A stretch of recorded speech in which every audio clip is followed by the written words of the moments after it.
Welcome to Monday's edition of Big Blue Kickoff Live here on Giants.com as well as the mobile app. He's Matt Citak. I'm Lance Medow. First show that we are doing together. How special is this year as we enter Combine Week? It is presented by Cadillac, the official luxury vehicle of the New York Football Giants, in multiple ways. If you'd interact with us here on the program, you give us a ring, 201-939-4513. You can hit us up on Twitter as well, hashtag Giants Chat. And as a reminder, you can find the archive of this show and our entire podcast network on the Giants mobile app, podcast platforms everywhere, and at Giants.com/podcast. So it is Combine Week, Matt, and we figure we'll get into, there's some news about players that may be taking part, may not take part. Daniel Jeremiah just released his new top 50, so we'll talk about some of the changes, could very well impact where the Giants are at number 6, and one team has actually handed out the franchise tag. So let's start with big picture perspective, and the two of us wrote about this on Cover 4, the latest edition up on Giants.com, in terms of what to look for at the Combine. And I took more of a generic approach, Matt. I don't know if you delved into specific players and so forth, but my pinpoint was on the fact that it's about the chatter that arises from the Combine. You're going to have GMs, you're going to have team executives all in one place. There's going to be a lot of news that is going to be made public and also kept private that is going to set the groundwork for trades or free agency. And then, of course, the medicals. We're going to hear things about players, right, that nobody really had an idea about entering the offseason. So those, to me, are the two main ingredients that I think are going to come out of the next few days here. Yeah, I mean, interviews, the prospect interviews at the Combine, probably the most important thing to take place in Indianapolis every single year. I mean, obviously the attention tends to go to the drills on the field, you know, the 40-yard dashes, the bench presses, all those things. But when it comes down to it, how these prospects perform when they're in these interviews with coaching staffs, front offices, that is the number one most important thing. And obviously that is something that we, the public, don't get access to that. We don't see what goes on behind the closed doors. But what happens there obviously has a big effect on what ends up happening 2 months from now at the draft. And the other thing you touched on, yes, this is a big week. All talent evaluators, a lot of head coaches are going to be in Indianapolis this week.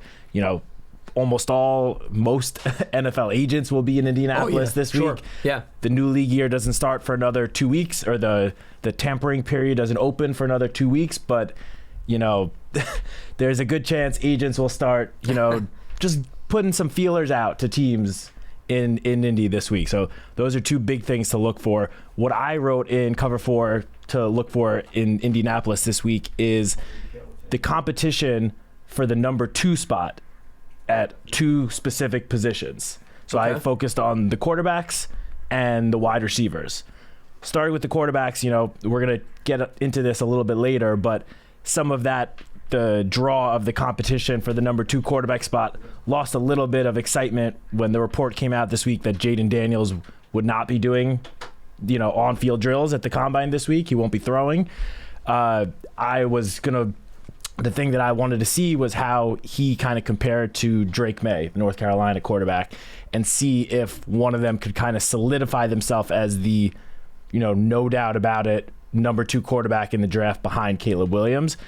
Not sure we're going to get that now since Daniels won't be on the field, but nonetheless, you never know. He could go into his, you know, team meeting or interviews with the Commanders, with other teams, and knock it out of the park. And there could be reports coming out of Indy after this week that he impressed teams so much that, you know, every team has him as the number 2 quarterback now.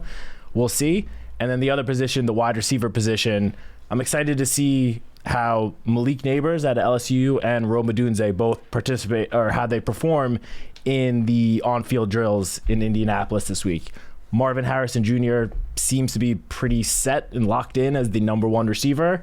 I mean, maybe some teams have Neighbors above him, but consensus, Marvin Harrison is number 1. So now we'll see if Neighbors or Odunze can lock themselves into the number 2 receiver taken, which could be as high as pick number 4. If, you know, the New England decides to go Marvin Harrison at 3, that second receiver could go as high as number 4. Both of them could be there for the Giants at number 6. We'll see how the top 10 plays out. But those two positions in particular, I'm interested to see if one of those guys that's in competition for the number 2 spot can sort of lock themselves in with a standout performance this week. Well, on a related note, we learned today Jaden Daniels, Caleb Williams, the 2 quarterbacks, will not throw at the Combine. And then Marvin Harris Jr., who you brought up, he's not working out. Yeah. Now, I don't think Marvin has anything to gain, I guess I would say, at the Combine. The quarterbacks, though, to your point, if you have a strong throwing performance, because remember, and this is why, Matt, a lot of quarterbacks don't want to throw at the Combine. You don't have the luxury of throwing to your guys, okay? Yep. You're throwing to individuals that you have no chemistry with. So if it doesn't look as if the two of you are on the same page, you're worried, or at least the agents are, team's going to judge them accordingly. So this is not new, what Williams and Daniels are doing, but I would say if you had a heart-to-heart conversation with the two of them, that's really the main rationale as to why most quarterbacks don't throw. However, they will throw at their pro days. Now, why will they throw at their pro days? Well, at the pro day, you bring your teammates along for the ride, of course, right? So you're throwing to guys that you worked with all season long, and the whole point is you want the optics to be fantastic, so teams really feel good about taking a chance with you. But I think most teams going in understand that with respect to these quarterbacks. So I don't know if that's going to downgrade anybody. I guess my point is, Matt, if they're not throwing, because it's routine for a lot of these teams to go through that. And then maybe, to your point, the quarterbacks will gain more by having the heart-to-heart conversations in the interviews. And they'll learn something about these guys from a personal standpoint, an intellectual standpoint that they couldn't see on film. So there is something for them to be gained. It won't be from an X's and O's standpoint over the next few days. Yeah. And, in terms of the 2 quarterbacks, John and I mentioned this when I was on BBK last week. Caleb Williams, all but locked into the number 1 pick. There could be a debate, whether the Bears take it or whether they trade the pick to another team, but he seems to be consensus, the number 1 pick. The second quarterback, though, there is a big debate between Jaden Daniels and Drake May. And one of the biggest things going for Jaden Daniels is his athleticism. I mean, he rushed for over 1,000 yards, double-digit touchdowns on the ground this past season at LSU. So John and I kind of touched on this last week, that there might not be much for him to gain by doing anything on the field in Indianapolis this week, because he's already considered to be perhaps the best athlete at the quarterback position in this year's draft. All he could do was kind of go out there and, maybe underwhelm a little bit, which could only hurt his draft stock. So while this is news today that came out that Daniels won't be, throwing and doing the things at the Combine, I can't say it's that much of a surprise. I personally would have loved to see him because he's just one of my, most intriguing prospects, I think, in this entire draft class. I think he has a very high ceiling, but it doesn't surprise me that he doesn't want to go out there and do these on-field drills, because all he could do, if his 40 time is slightly slower than what teams would expect, that could only hurt his draft stock. Right now, he is in the competition with Drake May to be the second quarterback taken. Nothing he was going to do at the Combine was going to change that in terms of rising his stock on the field.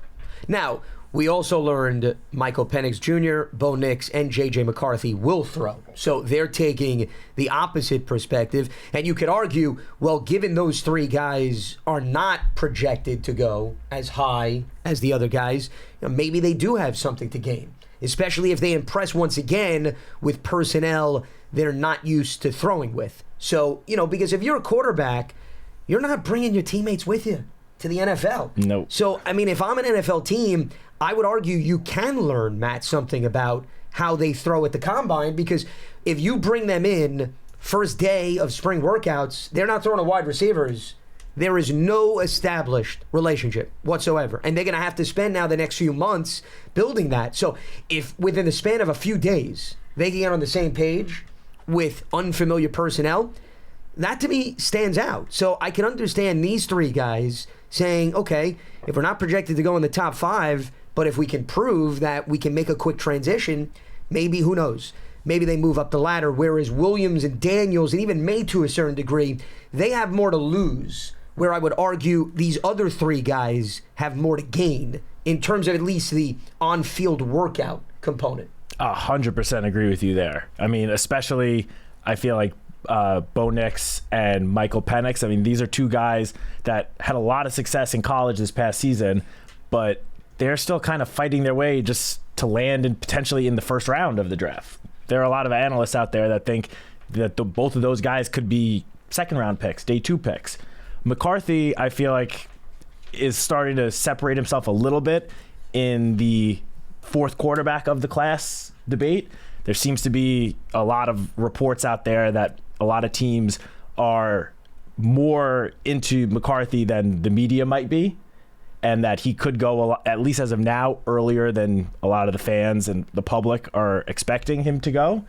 Now, he's definitely below the other 3 quarterbacks, but, I mean, Bucky Brooks today put out an article of the top 10 prospects who could rise in this whole pre-draft process, starting with This Week in Indy, and he did it by position, and the quarterback was J.J. McCarthy. I mean, if he goes out there, looks lights out in throwing this week, performs well in the other on-field drills at the combine, that we could be talking about him as a, first half of the first round, maybe even a top 10 pick in the next couple of weeks. I mean, I feel like McCarthy in particular, the opposite of Jaden Daniels, has the most to gain by going out and crushing it this week in Indianapolis. Listen, Trey Lance, if you remember, when the Niners moved up to get him, I mean, that year, Trey wasn't necessarily the top guy on the list, or at least the guy that was projected to automatically go number 2. And over the course of workouts, conversations, things change. Now, speaking of the rankings, that brings us, Daniel Jeremiah just put out his new top 50. This is 2.0. This was released this morning. So I just want to read through at least the first few names. Caleb Williams is 1, Marvin Harris Jr. is 2, Rome Odunze is 3, then Malik Neighbors is 4. So that means that, which is interesting, Matt, he has 3 wide receivers in his top 4 players before we even get to number 5, who is Drake May, Jaden Daniels 6, Brock Bowers 7. Okay, so there's our first tight end. And then he goes corner with Terrion Arnold 8, and then Joe Alt at 9 before Fuaga at 10. So wide receivers is the most popular position in the top 10 as opposed to quarterback. Which, now remember, he's not going in order of where he thinks they're getting drafted. He's evaluating them as overall athletes and talent. But I think it goes to show you where the depth is perhaps atop the talent pool in this draft. According to DJ, and we've talked about this on previous programs, wide receiver has a lot of substance, especially if you're looking for, forget even classifying them, Matt, as a wide receiver. If you're looking for a weapon, somebody to change your offense, you could get that done with one of these names. Yeah, I feel like over the last month, Jeremiah has been probably the most outspoken of all of the top draft analysts in the NFL media landscape, in that he believes that probably the top 3 prospects, period, in this year's draft are those 3 wide receivers. I know he has Caleb Williams 1, and again, that's because there's some people out there that think Caleb Williams could be, has the ceiling to be the next Patrick Mahomes. So I understand him having 1 in these rankings, but he's been very outspoken even in his pre-combine conference call last week with the media. He said that he believes the 3 wide receivers could quite possibly be the best 3 players in the draft. He has also been, I feel like a lot of rankings with the second and third wide receivers, a lot of rankings have Neighbors right behind Marvin Harrison, and then Odunze number 3. He obviously has Odunze and Neighbors flipped. He has been, I feel like, the biggest proponent and the biggest, I don't want to say cheerleader, but the biggest fan of Odunze, as possibly even up there with Marvin Harrison, like at that same level of wide receiver. So that is just an interesting fact that he has Odunze 3 and Neighbors 4, since a lot of people think that those 2 players in particular could be the 2 guys at the very top of the Giants draft board with the number 6 pick in the draft. Now, just for clarification, man, and maybe you know the answer to this, when he has 3 and then an arrow up, does that mean Neighbors jumped 3 spots or jumped from the previous position of 3? Yeah, so that means by that? So that means in the first edition of Jeremiah's top 50, Neighbors was number 7. Okay, so he moved up 3 spots. Well, the reason why I wanted to clarify that, so just so our audience understands, so Neighbors made the jump of 3 spots. Drake May moved down a spot, Daniels also moved down 1 spot. Bowers moved up 1. Arnold moved down 2. Alt stayed where he was. Fuaga moved 1 up. So there was a little bit of movement, is the point, with his 1.0 to his 2.0 with respect to his top 10 rankings. And something tells me we're going to see 5.0, which is going to look very different from where he has the guys 2.0. But it seems like, barring a major injury or setback, I would be startled if he drastically starts singing a different tune with respect to the wide receivers. Yeah. I could see, Matt, maybe he makes a jump with a quarterback, offensive lineman, but I would think the wide receivers, given how high he has them and the jump that even a guy like Neighbors made, we would assume they're going to stay in the top 5 from here to when they're going to hear their names called in the first round. Yeah, I would be shocked if that ends up not being the case. I think the only chance of that happens maybe if one of the guys suffers an injury in the next 2 months, yeah, exactly. or if one of them just goes out this week and absolutely bombs at the combine. It's a lot slower, not as high of a vertical jump, broad jump. None of those things are expected. Obviously, they could happen, but yeah, I would be very shocked if all 3 of those receivers don't finish in the top 5 of his top 50 prospect rankings. I do think there is a chance that we could see another wide receiver that's currently further down the board make a big jump over the next 2 months. I mean, outside of those 3, the next top receiver is Brian Thomas, who Malik Neighbors' his teammate at LSU, who's number 16. He dropped 1 spot from the first edition of the top 50 rankings. He was 15 last time. Maybe he could, if he has an absolute amazing performance in Indianapolis this week, maybe he could jump up to borderline top 10. I don't see any of the other receiving prospects making as big of a jump. I don't even know if Brian Thomas will be able to do it, but Brian Thomas did have an amazing season at LSU this past year, is very athletic. There is a chance. We've seen crazier things happen in the pre-draft process. Yeah. Well, wouldn't this be something if the team that drafts Jaden Daniels, I don't think anyone's in position, maybe currently situated, but makes a move up the board to take his teammate or one of his teammates. Yeah. So that the 2 of them continue to play with one another. I mean, we've seen crazier things happen. Yeah. So there's an example where maybe Thomas moves up because a team says, well, let's pair our quarterback with a guy that he already has some familiarity with. Yeah, no, that is definitely possible. I mean, especially if, again, Thomas is at number 16 right now. If he ends up starting to slide past that come the start of the first round, I could definitely see a team that, maybe has a second first-round pick later in the draft. Make a jump. Or even a team that's picking the second round that wants to get the receiver and get him with the 5th-year option, move back into the first round to pair Thomas with Daniels. I could definitely see that happening. Now, just applying DJ's logic here in terms of his top 50,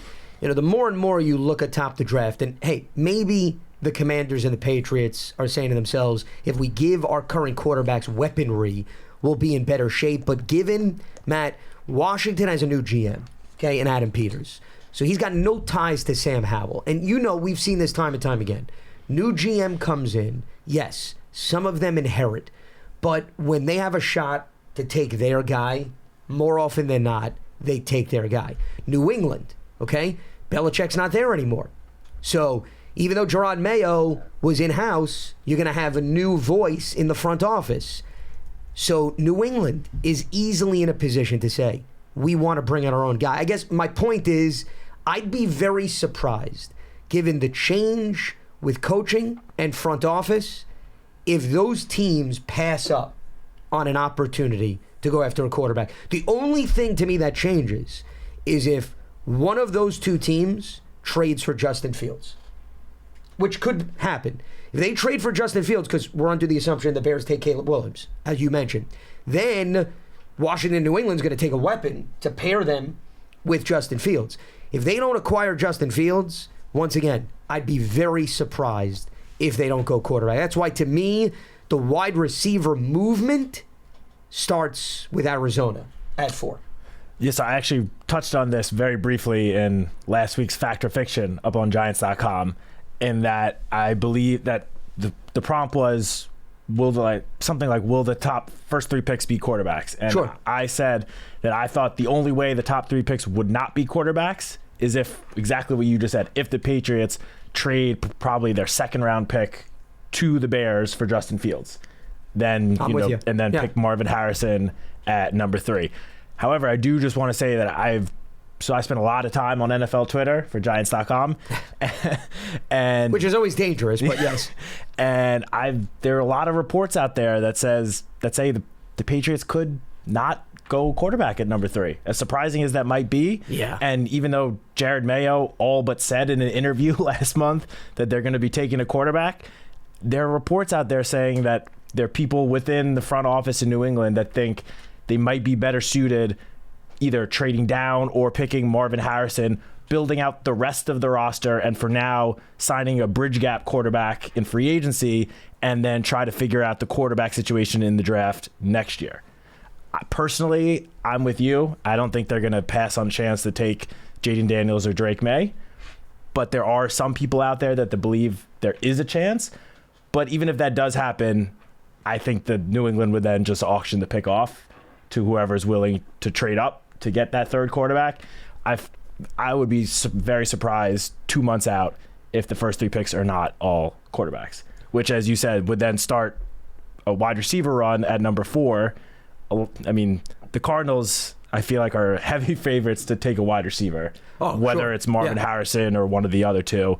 Chargers are a bit of a wild card. Some people think with the new head coach who loves running the football, stopping the run, that he could try to build in the trenches and go offensive line at number 5. There are people that think the Chargers could take Brock Bowers at 5, and then there are others that think they could take Neighbors or Odunze. So, well, remember, they've had injuries, Matt, at wide receiver. Keenan Allen's not getting any younger, and who knows, maybe they move on from him. Mike Williams has been hurt. I mean, there is ample room for them to take a wide receiver. They're far from a lock in terms of their receiving core. For sure, but then you have to keep in mind they would be going wide receiver in the 1st round of the draft 2 years in a row. I feel like we don't see it too often. Just ask the Detroit Lions. Remember when the Lions took all those wide receivers? So it's been done before. And it's a new coach and a new GM. Remember. Very true. The guys that drafted last year, Tom Telesco, is not there anymore. So I think you got to take that into consideration. If it was the same GM and coach, Matt, I'm with you. I don't know about that. The fact that it's new, I don't think it'd be that surprising if they went the same position. I do agree with you there. And Keenan Allen, I believe, is he a free agent? He may be. Let me look that up. I know there's been a lot of talk about perhaps they could go their separate ways. Yeah, and I've seen the same about Mike Williams, who is coming off a torn ACL last year. Correct. So you're right. They very much could be in the need for wide receivers, and you don't get many chances to add a game changer like Neighbors or Odunze with, on a rookie contract like that. Those opportunities don't come very often. So point being in all of this is that when the Giants are up at 6, even if they have the top 3 receivers on as like the top 3 guys on the draft board, come April 25th and the 6th when they're on the clock, there could only be one of those guys left. And there is a possibility if those 3 wide receivers go 3, 4, 5, that all 3 of them are gone, which obviously would then mean that one of the top 3 quarterbacks are on the board. I don't think that a front office would hate that possibility, but nonetheless, I expect at least one of those wide receivers, if not both of them, to be there at number 6. Keenan Allen scheduled to be a free agent next year. So he's got 1 year left on his contract, but they could very well still part ways with him, depending on cap space and what they need to do. Because they are one of the teams, I think they are like the most over the cap space of any team right now. Yeah, well, remember, Austin Eckler is a free agent. Yep. So there's speculation about, maybe they don't bring him back. And, I don't think that's going to ignite them drafting a running back in the 1st round, but they could very well go after a running back in the later rounds to ultimately replace Austin Eckler. So, hey, with Harbaugh now the head coach, Greg Roman the OC, they could completely go in a different direction with respect to their offensive personnel.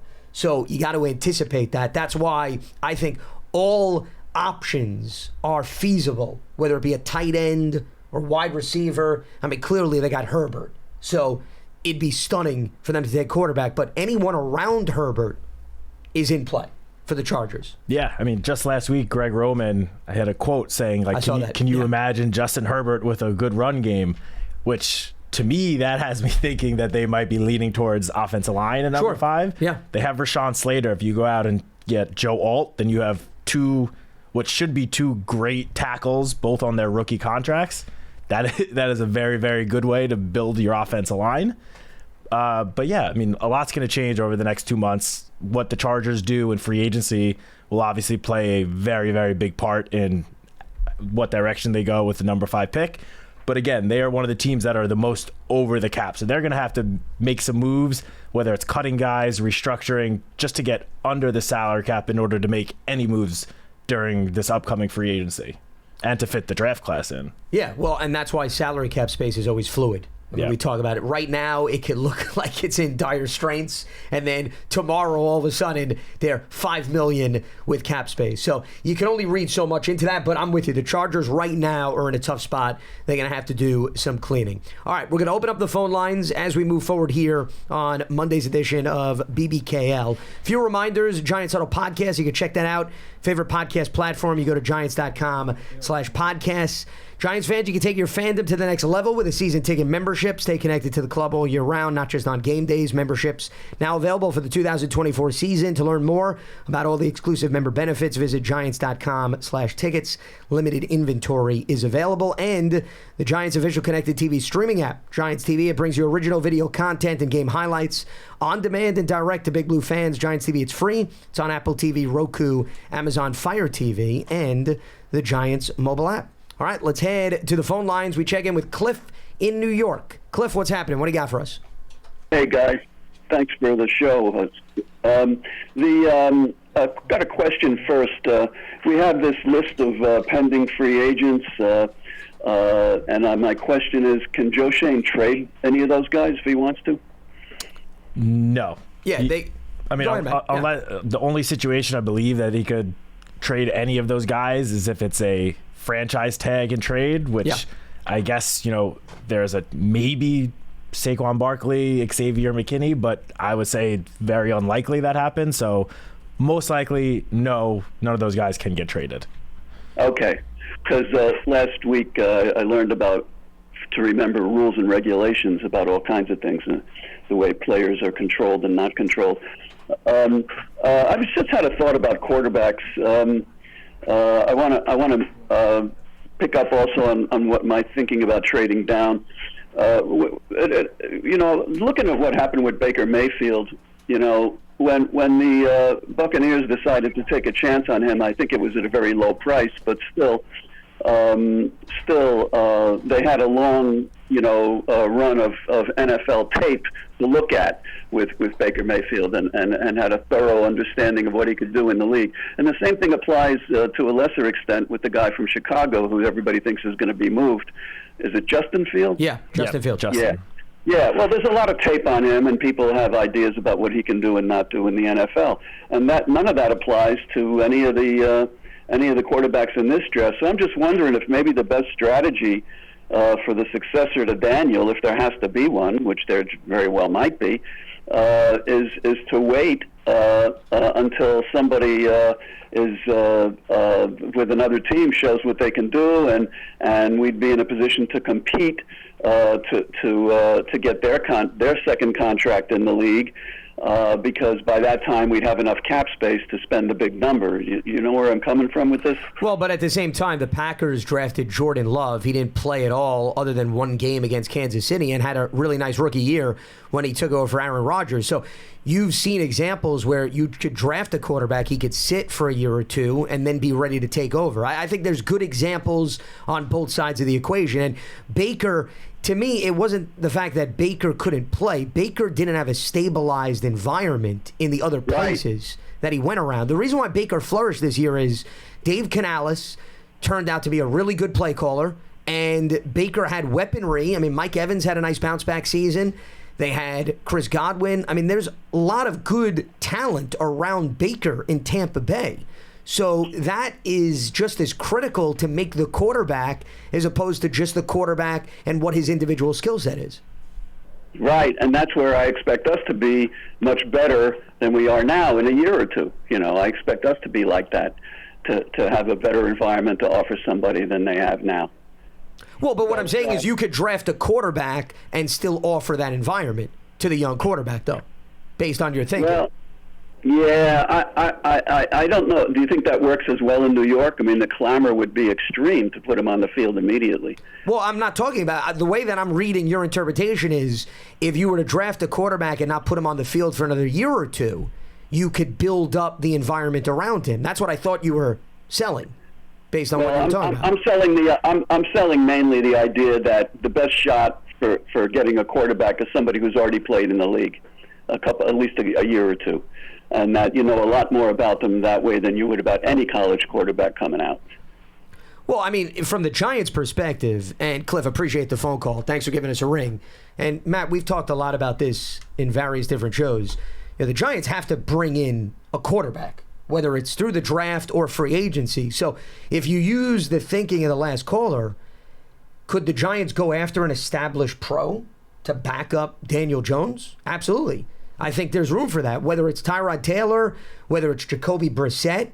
So, you know, they could be in the market for somebody like that, but they're not necessarily in the market to bring in that quarterback and have him start immediately. A little bit different. Tampa Bay was in a position. The Bucs needed a starter. Tom Brady retired. Yep. Somebody had to come in and be the guy day one. The Giants are not in that position because of the existence of Daniel Jones, but they are in a position where they need an insurance policy and somebody in place. God forbid, A, Daniel's not ready to go at the beginning of the season, or B, he unfortunately gets hurt again, given his track record. Yeah, I mean, when Joe Schoen spoke to the media at his end of season press conference, he said, we will be adding at least a quarterback to the room this offseason. And he said it could be through free agency, it could be through the draft. You didn't know yet. Honestly, I think there is a chance that they could sign a veteran in free agency in a few weeks and then still draft a quarterback. It may not be in the first round. It could be day 2, but I think that is fully in play. Right now, the only quarterback that is healthy on the roster is Tommy DeVito, the only one. Obviously, there's hope that Daniel Jones will be ready by week 1, but honestly, I believe it's 4 months out from surgery. It's still too early to tell. No one knows. Daniel, Joe Schoen, no one has any idea at this moment if he's going to be ready for week 1. And they have to have probably more than one insurance plans in case that situation arises where Daniel Jones is not ready. So I fully believe they will be signing a vet. I believe they think we'll sign a veteran in free agency next month. I don't know if it's necessarily going to be one of the top quarterbacks out there. Could be someone closer for the minimum. That I don't know, but I do expect some veteran presence in the room. And then in terms of the draft, it's too early to tell. I think if a situation arises where they could potentially add one of the top 3 quarterbacks and it won't cost either too much to move up, maybe they won't even have to move up at all, I think that would be something that the front office would be at least interested in and would consider. But yeah, the quarterback room is going to look very different. There are going to be 1, if not 2 new pieces in there. And my personal opinion, it could be a veteran and a rookie come the start of training camp. Well, I think that would be a sensible move to cover your bases. But I think what makes the conversation even more interesting, Matt, is the Giants and most teams have been keeping 2 quarterbacks on the 53. Okay, so let's go down the hypothetical road here. Okay, they sign a veteran in free agency because free agency is before the draft. Okay, of course. So let's say they re-sign Tyrod Taylor, they add Jacoby Brissett, Mitchell Trubisky. Okay, because I think all of those are feasible names based on the finances. Then the draft comes around, and maybe things bounce their way. They like a quarterback at 6. They take a quarterback.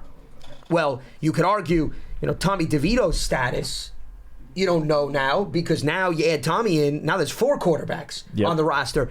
But then it becomes interesting. You draft a quarterback at 6. He's on the 53. Okay? Yeah. There's no ands, ifs, or buts. Do you keep that veteran around in camp so that the rookie has somebody to compete with? I think there's value in that. And then maybe you cut him down as you finalize the 53. If you're fortunate, maybe you put him on the practice squad. But something tells me, Matt, a veteran like that, there's going to be other teams that are going to need insurance. So, maybe if they go down that road, and once again, just hypothetical, this could be a year where maybe it's justified to keep 3 quarterbacks on the 53-man roster, given Daniels coming off the torn ACL, if you were to draft somebody that you can't afford to move to the practice squad and you have a polished vet, by default, you'd have to keep 3 quarterbacks, in my opinion. 100%. I mean, we saw this past season with the number of injuries to the quarterback position across the entire NFL. I believe it was either the most or the volume was high, or the second most different starting quarterbacks around the league in the last however many years, a very long time. So I think we're going to see more and more teams across the league carry 3 quarterbacks for that exact reason. And in terms of the Giants specifically, I mean, as we discussed, we don't know if Daniel Jones is going to be ready for week 1. And let's say he's not, and they do draft a quarterback, whether it's day 1, day 2, you don't want to throw that quarterback into the fire week 1. You want to let him get some time to develop, let him learn, watch the NFL from the sideline, see the speed of the game, because it's very different than college football. So that is why, what I said before with a veteran in free agency and potentially a rookie in the draft, it's for that exact reason, because I don't think there's any situation in which the Giants want to throw a rookie quarterback out there in week 1 if Daniel Jones is not ready. If he is ready, then obviously that would not be an issue. But again, by the time they have to make decisions about these veteran quarterbacks in free agency, it's still going to be way too far out from the start of training camp to know if Daniel Jones will be ready. Even at the draft, you could argue. I mean, how much, Matt, are you going to learn from the start of free agency is March 11th to when the draft is at the end of April? I mean, you're talking about just under 2 months. But, I mean, there's only so much you can learn without guys getting on the field and really seeing what they can do. And remember, everybody recovers from a torn ACL very differently. And what makes Daniel unique, Matt, is the fact that he uses his legs. Yep. He's not a quarterback that is just going to be a pocket passer. So if you limit him because he doesn't have his legs, that changes who he is as a signal caller and also changes what you can do within the confines of your offense. Oh, it changes things drastically. So, again, we're not going to really have a great sense of where Daniel Jones is in his rehab even by the time of the draft. Obviously, the time of the draft, I believe it'll be 5 months, 6 months from Daniel Jones' surgery. So I do think that, the trainers inside the building here will be able to give Joe, Brian Dable, everyone, the decision makers, what they believe would be a realistic timeline. But again, we never know. I mean, we just saw last year Kyler Murray took about, I think it was 10 months to get back on the field. Yeah, I mean, remember, he didn't come into play until after the Cardinals' bye. Yeah, which they didn't bring him in immediately. Exactly. And a reason for that definitely was part of the plan for the Cardinals. They were in no, dire rush or even need to bring him back because they knew what type of season they were likely, heading into. And he got hurt later in the season too, compared to Daniel. Yeah, so slightly different situation there, but the Giants have to prepare for at least the possibility that Daniel Jones might have to start the season on the PUP list. Like, they don't know that. Obviously, they don't want that to happen, and there have been no reports saying that it could, but they have to prepare for the absolute worst case scenario just in case it does happen, so they're not left trying to shuffle things around at the last second trying to put together a quarterback plan.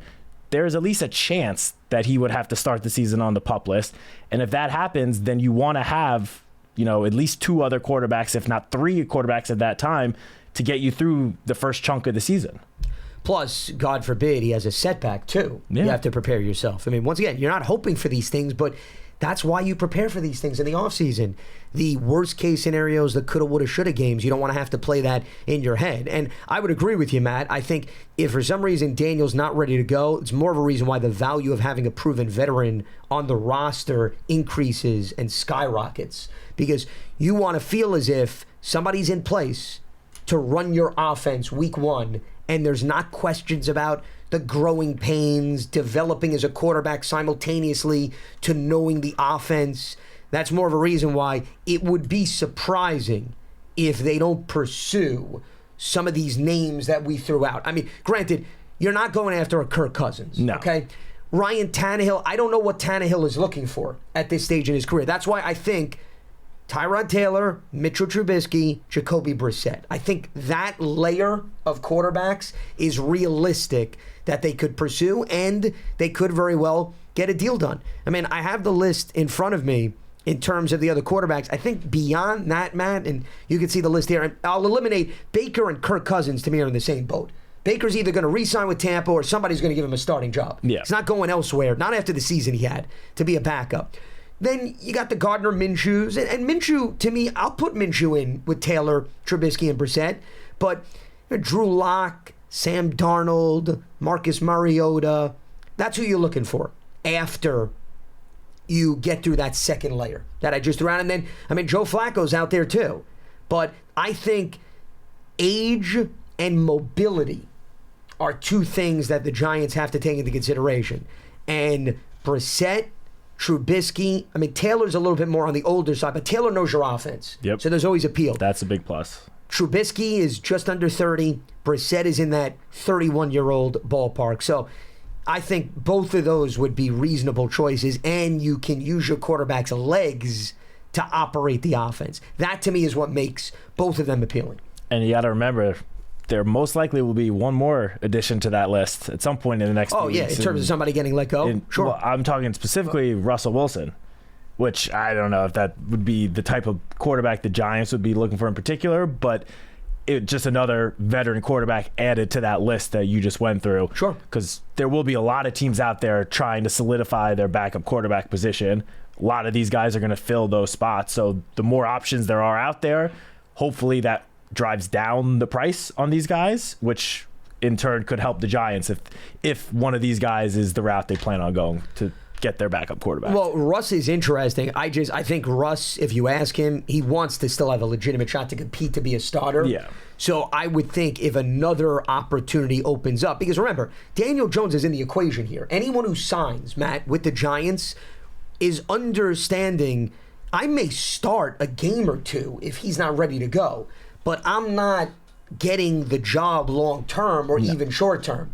So once again, this is just my personal opinion. If I'm Russell Wilson, I don't know if he's at the point in his career where he's saying, I'm giving up hope that I could go to a place and maybe reestablish myself as a starter. Brissett, he's been a journeyman. Trubisky, journeyman. We know Tyrod Taylor is a great locker room guy, and he's been here. That's the type of player that I think you can sell a veteran on coming in and being an insurance policy. Anyone who is pursuing still being the guy, I don't know if this would be a wise decision for them. Because then when the reality sets in and they're like, well, the opportunity I thought I was going to get doesn't come to fruition, I'm not saying that they're going to be disruptive to the locker room, but to me it's just not as appealing, I guess. I agree with you. I just brought Russ up more to add another name to the list. And, sure. I see Russ more with a team, maybe like the Steelers, where, as you said, he could have a chance to actually compete for the starting job. And if that were to happen, that would just eliminate the Steelers from all these other as an option for these other quarterbacks. Sure. Yeah. Yeah. Well, I mean, granted, they have Kenny Pickett, so, I mean, it makes sense for them to bring in a veteran. I'd be surprised, though, if they make a big splash, given also their cap situation and some of the other guys that they need to take care of, specifically on the defensive side of the ball. All right, let's reopen up the phone lines here as we move forward, and we check in with Scott in New Mexico. Scott, welcome aboard. What do you got for us? Hi, guys. How you doing today? Doing all right. Good. How are you? I just found out I missed the first few moments of the show. You may have mentioned it, but I just found out that Marvin Harrison, Caleb Williams, and Jaden Daniels will not compete in the Combine. And we did talk about that. Yep. Okay, great. I don't know if you talked about that aspect of how it affects the dynamic of how coaches perceive that. Will they still maintain their levels? And you may have discussed it already, so I don't want. If you did, I'll listen later. But I was just curious, how do people perceive it, the coaches and the general managers, when players don't compete in the Combine? Well, to answer your question, we did. So we'll give you the abridged version so that we don't repeat ourselves. But the gist of it is, I think most GMs and coaches know that a good percentage of the players are going to pass on the opportunity to throw because they're not with their normal wide receivers and teammates. And both of these guys have already committed to working out at their pro day. So the GMs and the coaches know if they're present at the pro day, they're going to be able to see these guys throw up close and personal. So personally, I don't think it downgrades these individuals at all. And just in terms of Marvin Harrison, I mean, he was the number one receiver in the country the last 2 seasons. Right. Yeah. And there was an interesting article today Albert Breer put out that pretty much talked about Marvin Harrison's reasoning for not performing at the combine, but also that, we hear all the time that guys going into the off season before their rookie year, they're training for the combine, and that's different training than what you would do in a normal NFL offseason. Marvin Harrison, since he's pretty much solidified as the number one receiver, is basically jumping into the training in the offseason for the NFL as opposed to training for the combine, which is only going to benefit him as a rookie. Right. Okay. Well, I'll listen to the early part later just to get your perspectives on what you said earlier. But I have a question for you now on some players that have been linked to the Giants. I've looked at a couple of different sites.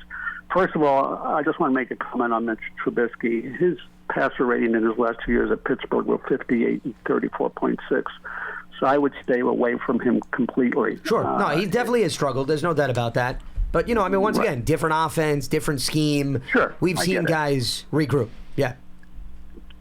But I want to talk about these players. These are players that have been linked to the Giants through free agency, and I wanted to get your opinions of basically all of it. They are looking at a quarterback, according to 2 sites, and that's Bo Nix later in the draft. But they are also looking at Jonah Jackson, the guard from Detroit, Gabe Davis, the wide receiver from Buffalo, and Zach Moss in case Saquon Barkley should decide to go elsewhere. I wanted to get your opinion on those players because I know Brian Daboll had experience with Gabe Davis at Buffalo. So he had Zach Moss experience too. Zach Moss was in Buffalo as well. Yeah, I think he's with the Colts now, correct? Correct. Yep. Right. So, and Bo Nix was the interesting one to me because that's a quarterback that can develop while Daniel Jones is there, or potentially, depending upon the training goes, could be this potential starter if they can't get a good backup. But those are things that will be worked out. But I wanted to get your impression of those players and how that, if they are actually looking at those players and can sign them, how it will change the way the Giants will draft. So basically, Gabe Davis, Jonah Jackson, Bo Nix, and Zach Moss. And I'll be glad to take your answers off the air, guys. All right, and I appreciate the phone call, Scott. Well, I'm not surprised to hear Buffalo names, right, Matt? I mean, of course. Think about how many Buffalo players have already arrived with respect to the Giants. Gabe Davis has dealt with some injuries, but was a solid wide receiver. I mean, he had one breakout year, the year that the Bills played the Chiefs in that game that went to overtime, so 2021. He had a fantastic season. Numbers dipped a little bit, and part of that, I think, of course, was due to injuries. If you bring in somebody like Gabe Davis, I don't think that should present reasoning to not still draft a playmaker at number 6 overall, because you don't look at Gabe Davis as not a speedster, okay? He's not a guy that's going to take the top off the ball. He's more of, and this is not disrespectful, but he's a possession guy. He can average good yardage per reception, but he's not Neighbors, okay? And he's not Odunze. So I think those guys are different in terms of their skill set. So I really don't think that would drastically change their thinking. Jonah Jackson is an excellent guard for the Detroit Lions.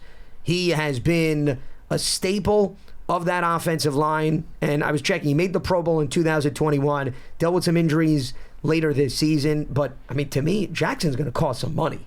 Yeah. I mean, the Lions, they're going to have to cough up some bucks, and if he goes elsewhere, it's probably going to be because he has some competition. So, I mean, even if realistically they do have interest in him, that is going to be a costly guard. Jonah's not one of these, Matt, journeyman guards, that you ranked for a year or two. Jonah was a third-round pick in 2020. He's coming off his rookie deal. He's looking to get paid, okay? So this is his first opportunity to hit free agency. I had an opportunity. I've had him on my Sirius show multiple times.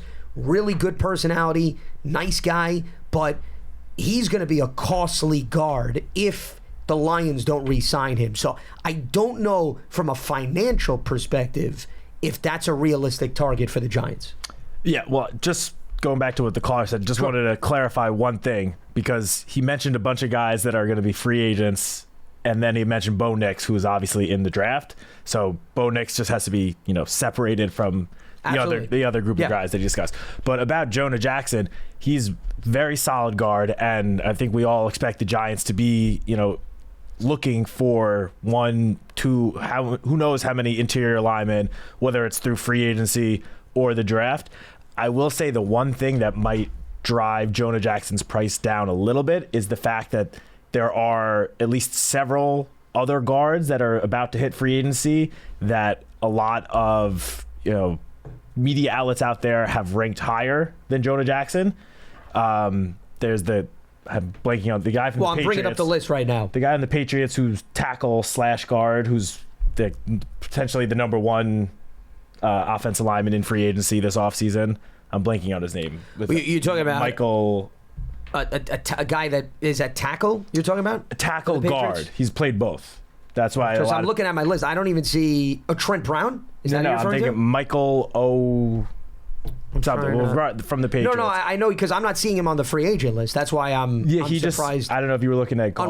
On Wenu. Yeah. You're talking about? Yeah. Okay. And no, because I looked at guard. They don't have him on this site. Because he played tackle, I believe, for the Patriots this past season, but he has previous experience at guard. So a lot of teams could look at him as either a tackle or a guard, which, for the Giants in particular, they could be interested in that, obviously, because they have Evan Neal at right tackle right now. Who knows if he's going to stay there, if they might try moving him in, bringing Onuanu, or I apologize for mispronouncing that. They just, I'm looking, Matt, through the list here, and this is Spotrac. I'm not seeing him. And I've looked through the guard and the tackle spot. I'm not saying that you're giving out wrong information, but I'm stunned.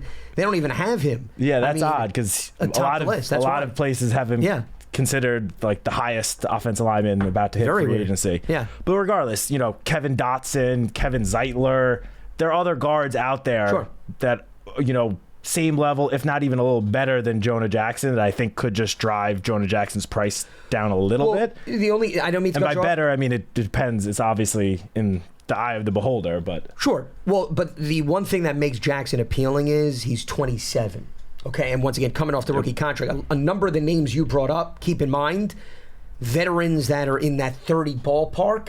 So my point is, if you want to invest in a guard and you're not looking for a 1-year rental, Jackson's appealing, Matt, from that standpoint. That's fair. Because Zeitler had a great season, I should say, with Baltimore, but, Zeitler's 34. Yeah. Jackson's 27. So I think if you had the two, who do you want to invest in long term? To me, it's a no-brainer. It's Jackson versus Zeitler. That's the only difference that I wanted to. Totally fair. But you also have guys like Robert Hunt, Kevin Dotson. Those guys are both 27. So they're in the same ballpark as Jonah Jackson. And at least according to Pro Football Focus, PFF has Jonah Jackson as on their top 200 free agent list at number 94. Which seems a little further down than I would think. I'd be curious, though, do you know how many off the top of your head, how many guards are ahead of him? Because remember, out of the 99, there may not be a lot of guards in that group. For sure. Yeah. I'm just going down the list, which is not separated by position, but I do see Robert Hunt is 27, Kevin Dotson is 23, Kevin Zeitler is somewhere here, but above Jonah Jackson at 94. So there are at least some veteran free agents out there that are ranked, teams will probably have higher on their free agent boards than Jonah Jackson. But you bring up a very good point about his age. Obviously for a team like the Giants who are looking to build an offensive line not only for 2024 but beyond for the years to come, investing in one of the younger free agent guards, that could definitely be something that the Giants have pretty high up on their priority list. I would not be surprised if that is the case, at least. Well, no, it's interesting to see Pro Football Focus's list, because my question with Pro Football Focus is, do they take, Matt, that into consideration? When they rank the players, are they looking at age and how teams view players based on age? I always wonder that, because remember, if Zeitler is very high on the rankings, and rightfully so, but Zeitler, to me, if you're weighing him for a long-term deal, is not nearly as appealing as Robert Hunt and Jonah Jackson.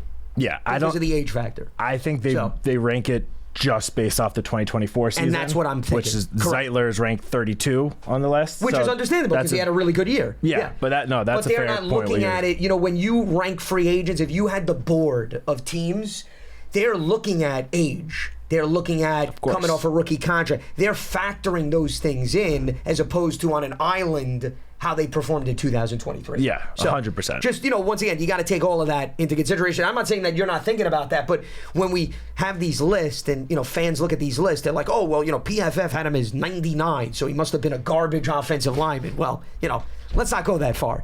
They're not looking at why he is appealing from a financial standpoint. Yeah, true. And there's one other guard that personal favorite of mine, Dalton Risner, who did not sign until very later in the season. Yeah, he signed after the season was already underway, so played less last year, has a little bit less, tread on the tires. Sure. 28 years old, just could be another guy that Giants maybe have some interest in. Well, I like your thinking, Matt. I think from a financial standpoint, Risner may be more in the ballpark financially for the Giants than Jackson, where you get the best of both worlds, age and somebody that doesn't have as much wear and tear on the body. Yeah. So that is a good name to at least take into consideration. All right, let's head back to the phone lines. Let's check in with Lou in Florida. Lou, welcome aboard. What do you got for us? Yeah, hi, Lance. Hi, Matt. I'd like you both to bear with me. I'm going to try to put my GM's hat on, and I'd like you both to put your GM's hat on as what I view what would be an ideal off-season for the Giants. First, I'll address free agency, then I'll get to the first 4 rounds in the draft, and I'll leave it with you guys. My number one priority during the off-season is I'd love them to sign Saquon to a 3-year deal, 2-year guarantee. He's a weapon. I'd love to have him back. He's such a great Giant. Number 2, from a free agency perspective, love to sign a plug-and-play right guard. I know you just heavily discussed the potential guard position and who's available. Number 3, the backup quarterback position. Taylor, Brissett, Minshew, you all mentioned. I don't want Trubisky. I really don't want him anywhere near New Jersey, quite honestly. As it relates to the draft, the first round, if either Neighbors, who would be my preference, or Odunze is on the board, I think the Giants need to take a weapon in the first round. They're so good. I'm in SEC territory, and I got to see Neighbors too often as a Gator fan. But in the second round, our first second round pick, I would love them to select a stud defensive tackle to get into the mix with Dexter and some of the other young guys that we drafted over the last couple of years, as well as Nacho. With the second pick of the second round, I would really love to get an offensive guard to put on the left side and just develop or at least compete for the left guard position with, both Bakithan and Azudu. That would be great. Third round, a cornerback, and I also have running back because we're not sure how healthy, Saquon will be. I know Eric Gray is a really good running back, but maybe a little bit more depth there, but a cornerback also, if available. And lastly, in the fourth round, if he's available, I would like to see the Giants maybe put out a little flyer on Spencer Rattler, the quarterback for the University of South Carolina. What are your thoughts? All right, Lou. Well, we'll let you go on that note and appreciate the phone call. I mean, first of all, let me just preface the comments. When you assign positions to a round, you're assuming that the Giants think highly of that position. So it's dangerous to think that way, Matt. When you say you want a defensive tackle in the second round, well, what if they don't like any defensive tackles? Or what if nobody warrants at that position a second-round pick? So I understand you get caught up in positions and players, but it's so early, and without knowing the board, I would not get caught up in a specific position if it doesn't match up value-wise with where they're selecting. As far as free agency, which I think is a more practical discussion, Matt, we talked about the backup quarterback. I think that's a big priority. I'd put that right near the top of the list in them needing to bring in a seasoned, polished veteran. So no disagreement there. I mean, Saquon was their best offensive weapon. So you want to do everything you can from a financial standpoint, what's reasonable to see if you can bring him back. But you also need to, remember, protect yourself because Saquon hasn't stayed fully healthy during his tenure. Yep. So, it's very similar to the Daniel Jones conversation, and I think we already addressed the guards. I mean, just based on who's set to be a free agent, the Giants need to address the interior of the offensive line. So all three of those areas, I think, are reasonable targets in free agency. Yeah, and I'll take it a little one step further in that even the position groups that he mentioned for possible draft picks, while I agree with you, you can't kind of assign around, those pretty much all together, those are pretty much the positions that the Giants are most likely going to address throughout this offseason. Some of the positions that was mentioned that the caller said could be addressed in the draft, could be addressed in free agency and vice versa. But I do expect the Giants to add players at all of those positions that he did mention. The one that I don't believe he mentioned that is I think a big one as well is cornerback. Adoree Jackson, who's been the team's number one corner of the last couple seasons, is going to be a free agent. Maybe they bring him back, who knows? But they have Deonte Banks, but other than Deonte Banks, you don't really have a second outside corner that's right now on the roster that you'd feel comfortable putting out there and starting week one. I will say that there is a pretty deep class of veteran free agent cornerbacks that should be available this offseason. Personal opinion, I think that's probably the most likely direction they go to address the position. Because Deonte Banks obviously will be the number one corner. He pretty much was matching up against the number one receiver every game right off the bat as a rookie. So year two, I expect him to do the same. He also didn't mention safety. Xavier McKinney is a free agent. There have been, rumblings out there that the Giants could potentially maybe put one of the two tags on McKinney. Transition tag wouldn't even ensure that he stays here. That just pretty much gives the Giants the right to match any offer he gets, but they don't get any compensation if he were to leave. And if he were to sign with another team, then safety becomes another position of need that the Giants would have to address this offseason. Well, they got Pinnock, they got Belton, and then it depends on how they feel about Javarius Owens, who, remember, they drafted, didn't see the field much at all, especially on the defensive side of the ball. But yeah, if McKinney was to leave, you could maybe even bring in a veteran safety. You don't even have to draft a guy. You could sign a guy to a one-year deal, Matt, and be a bit of a placeholder. But corner, to me, a veteran corner is a bigger priority than a veteran safety, I think, as the roster stands right now, because, as you mentioned, if Adoree doesn't return, you don't have much experience at that position. You've got Banks, you got Flott, and he's dealt with some injuries, and Darnay Holmes is a free agent.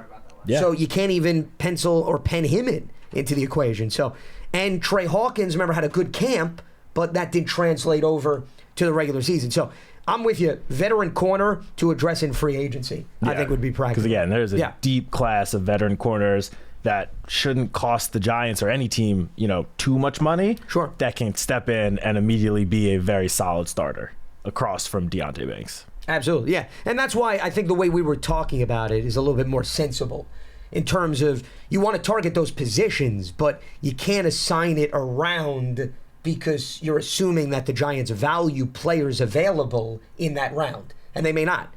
They may have the next best defensive tackle as a third-round pick or a fourth-round pick. You want to take him in the second round? Doesn't necessarily add up that way. I think the only round you can even somewhat do that for is just the first round, and that's only because the Giants are picking all the way up at number 6, so we have a pretty good sense of the group of players that will be available. But yeah, once you get past the first round, you really cannot assign a position to a specific round because we have no idea what the Giants draft board could look like. They could have a guy that, guard all the way up at, 12 on their board that's sitting there in the early second round because teams tend to not take interior offense linemen in the first round. So, yeah, beyond the first round, you really cannot put positions into specific rounds. Well, and also, they could address one of the positions that you assigned a round to in free agency. 100%. And then maybe the urgency to take a player in that spot is not where it is. Now, I'm a big believer, you're not drafting for 2024. You're drafting for years to come. So I'm not turned off by duplication, but if you go in free agency, you spend some money, you sign a guy to a 2 or 3 year deal, does that maybe change your thinking about taking a player that high in the draft? Sure, absolutely. Can't be naive from that standpoint. So that's why we got to get through the domino known as free agency before we start penciling in specific positions and players. But very big domino. Without a doubt. But I think we're all in the same ballpark in terms of needs, at least. Yeah. Free agency and the draft. All right, well, that is going to wrap up Monday's edition of Big Blue Kickoff Live. Rest of the week, we'll have shows live from the Combine, same time, 12:30 to 1:30 p.m. Eastern from Tuesday through Friday, and then we'll be back up and running again here in our studio next Monday. We appreciate everybody for tuning in. Today's episode, Big Blue Kickoff Live, part of the Giants platforms everywhere, and Giants.com/podcasts. For Matt Citak, I'm Lance Medow saying so long here on Big Blue Kickoff Live. Stay locked to Giants.com for all the latest, and we'll speak to you Tuesday right here on BBKL. Have a good one.